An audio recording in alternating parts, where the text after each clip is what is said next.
How to create a story on Facebook. First of all, go ahead and open up the Facebook application on your phone. You will then be brought to the Facebook homepage. Here, you can view pages and friends' posts. On this page, tap on Create Story at the top as shown. From here, you can choose photos and videos from your camera roll to add to your story. Select the photo that you want. You can now edit the photo using the edit options on the right. Tap on the text icon to add any text on this photo. Tap on the sound icon to add music to this photo.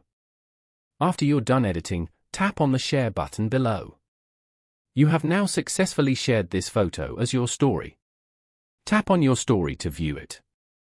You can repeat the same steps to create more stories on Facebook.